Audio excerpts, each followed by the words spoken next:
ఇప్పుడు ఏపీకి సంబంధించి ఎలక్షన్స్ దగ్గరకు వస్తున్న తరుణంలో అటు కృష్ణా జిల్లాలో ఏ విధంగా ప్రచారం జరుగుతుంది, ఎంతమంది నేతలు ప్రచారంలో పాల్గొంటున్నారు అంటే వైసీపీకి ఇప్పటికే అభ్యర్థులను ప్రకటించడం కూడా చూస్తున్నాం. వాళ్ళు ప్రచారంలో మునిగిపోయారు. అయితే టీడీపీ అభ్యర్థుల ప్రకటన ఇంకా కొంతమంది జాప్యం చేస్తున్నారు కొన్ని ప్లేసుల్లో. అయితే దీనికి సంబంధించి విజయవాడలో ఏ విధంగా నేతలు అనే వాళ్ళ ప్రచారాన్ని ముందుకు తీసుకువెళ్తున్నారనే విషయాన్ని మరింత సమాచారం అందించడానికి మా ప్రతినిధి మల్లికార్జున్ అందుబాటులో ఉన్నారు. సో మల్లికార్జున్, అటు విజయవాడలో ఏ విధంగా ప్రచారం చేస్తున్నారు అక్కడున్న నేతలు? అంటే వైసీపీ వై నాట్ 175 అనే నినాదంతో ముందుకు వెళ్తుంది. సో ప్రచారానికి ఎంత ఖర్చు చేస్తుంది, ఎంతవరకు ప్రచారానికి సంబంధించి నేతలు ముందుకు వెళ్తున్నారు? రత్న, ఉమ్మడి కృష్ణా జిల్లా చూసుకుంటే దాదాపుగా కూడా 16 నియోజకవర్గాలు ఇక్కడ ఉంటా ఉన్నాయి. ఈ 16 నియోజకవర్గాలకు సంబంధించి వైసీపీ అయితే పూర్తిగా అభ్యర్థులను అయితే ప్రకటించడం జరిగింది. కూటమికి సంబంధించి అభ్యర్థులు అయితే టీడీపీ మాత్రమే ఇక్కడ ప్రకటించడం జరిగింది.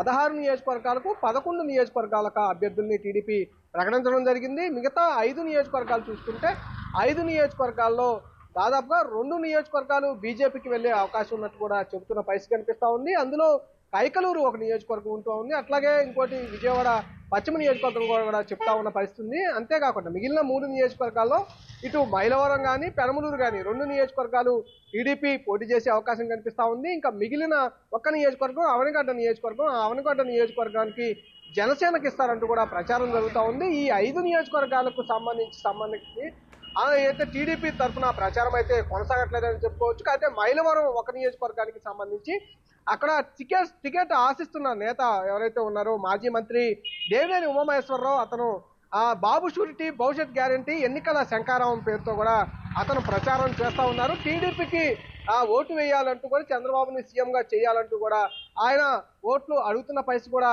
ఉంది.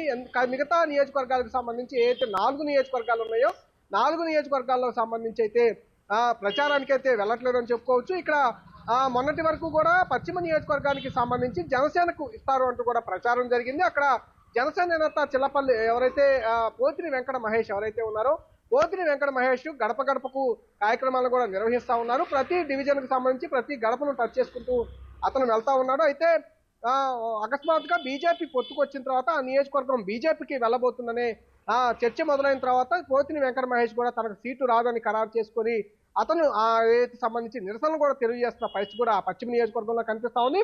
మైలవరం నియోజకవర్గానికి సంబంధించి అయితే వైసీపీ నుంచి సిట్టింగ్ ఎమ్మెల్యే ఎవరైతే వసంత కృష్ణప్రసాద్ ఉన్నారో ఆయన రీసెంట్ గా టీడీపీలో జాయిన్ అవడం జరిగింది.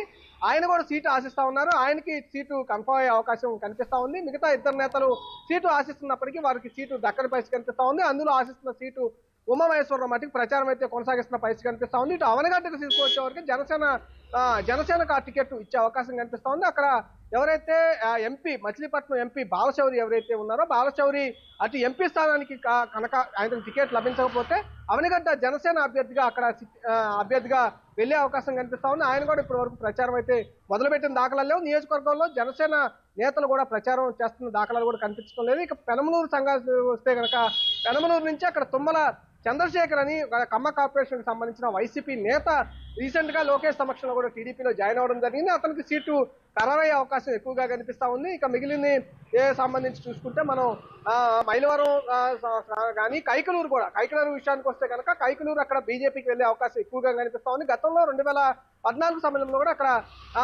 ఎమ్మెల్యేగా గెలుపొందిన కామినేని శ్రీనివాసరావుకి ఆయన టికెట్ అక్కడ గెలుపొందడం జరిగింది. బీజేపీ తరఫు నుంచి ఆయన ఆరోగ్య శాఖ మంత్రిగా కూడా 2014 నుంచి పనిచేసిన దాఖలాలు కూడా ఉన్నాయి. ఆయనకి సీటు కన్ఫర్మ్ అయ్యే అవకాశం కనిపిస్తా ఉంది. ఆయన సీటు ఖరారైన కాడి నుంచి ఆయన ఎన్నికల ప్రచారం సాగే అవకాశం కనిపిస్తుంది. మిగతా అన్ని నియోజకవర్గాల్లో 16 నియోజకవర్గాల్లో వైసీపీ అయితే పూర్తి స్థాయిగా గడప గడపకు మన ప్రభుత్వం అనే పేరుతో కూడా దాదాపుగా సంవత్సరంన్నర నుంచి కూడా వాళ్ళు అయితే గడప గడపకు వెళ్తున్న పరిస్థితి కనిపిస్తా ఉంది. ఎన్నికలు దగ్గరకు వచ్చే సమయంలో ఇన్ఛార్జీలని మార్పులు చేర్పులు చేసే సమయంలో కొంత ఇబ్బందికర వాతావరణం పడినా కూడా తర్వాత సమన్వయకర్తలను నియమించిన తర్వాత ఇన్ఛార్జీలు నియమించిన తర్వాత ఎవరైతే నియామకం అయ్యారో వాళ్ళందరూ ప్రచారం చేసుకుంటూ వస్తూ ఉన్నారు. మా నమ్మకం నువ్వే జగన్ అంటూ కూడా అలాగే సిద్ధం సభలకు సంబంధించిన అన్నిటి కూడా వాళ్ళు లోకల్గా ఉన్న క్యాడర్తో మమేకం అవుతూ కూడా వాళ్ళు ప్రచారాలు సాగిస్తున్న పరిస్థితి కనిపిస్తా ఉంది. ఒక్కొక్క అభ్యర్థికి అది జనరల్ సంబంధించిన అభ్యర్థుల విషయానికి వస్తే కనుక అర్బన్ ప్రాంతంలో అయితే కొంచెం ఎక్కువగానే ఖర్చు అనేది అవుతున్న పరిస్థితి కూడా కనిపిస్తా ఉంది. రూరల్ ప్రాంతంలో కొంచెం తక్కువ వాతావరణంలో ఖర్చు అవుతున్న పరిస్థితి కనిపిస్తా ఉంది. ఈ ఉమ్మడి సంబంధించిన కృష్ణా జిల్లాకి సంబంధించి అయితే 2 నియోజకవర్గాలు రిజర్వ్డ్ నియోజకవర్గాలు 2 ఉంటా ఉన్నాయి. ఆ రెండు రిజర్వ్ నియోజకవర్గాల్లో కొంచెం ఖర్చు అయితే కొంచెం తక్కువగా కనిపిస్తా ఉంది. ఎందుకంటే అక్కడ రూరల్ ప్రాంతాలు ఎక్కువగా ఉన్నాయి కాబట్టి అక్కడ ఆ నియోజకవర్గాల్లో ఖర్చు అయితే కొంచెం తక్కువ కనిపిస్తా ఉంది. ఉమ్మడి కృష్ణా జిల్లాలో సంబంధించి ఇటు తిరువూరు కావచ్చు, అలాగే నందిగాం కావచ్చు, ఈ రెండు ఎస్సీ రిజర్వ్డ్ నియోజకవర్గాలు. ఈ రెండు నియోజకవర్గాల్లో కొంచెం ఎలక్షన్ ఖర్చు కొంచెం తక్కువగానే అవుతుందని కూడా భావించవచ్చు. మిగతా అర్బన్ ప్రాంతాలకు వస్తే మనం ఒకసారి చూసుకుంటే మైలవరం కొంత అర్బన్ ఏరియా కొంచెం ఎక్కువగా రచే ప్రాంతం కనిపిస్తా ఉంది. దాంతో పాటుగా విజయవాడ పశ్చిమ నియోజకవర్గం కావచ్చు, విజయవాడ సెంట్రల్ కావచ్చు, అలాగే పెనమలూరు కావచ్చు, దాదాపుగా గన్నవరం నియోజకవర్గం కూడా, గుడివారం నియోజకవర్గం, అలాగే విజయవాడ తూర్పు నియోజకవర్గాలు, ఇవన్నీ నియోజకవర్గాలు ఎక్కువగా ఎలక్షన్ ఖర్చు ఎక్కువగా అయ్యే అవకాశం కనిపిస్తా ఉంది. ఇక్కడ దాదాపుగా ఇప్పుడు పెనమలూరు నియోజకవర్గానికి వస్తే మనకి మాజీ ప్రస్తుత మంత్రి ఎవరైతే ఉన్నారో జోగి రమేష్ పోటీ చేస్తా ఉన్నారో అక్కడ ఎన్నికల ఖర్చు కొంచెం ఎక్కువగానే కనిపిస్తా ఉంది. అలాగే గుడివారికి వచ్చే వరకే 4 సార్లు ఇప్పటికే గెలిచారు, 5వ సారి మరోసారి ఎన్నికల పోటీలో ఉండబోతా ఉన్నారు. Right, thank you Mallikarjun.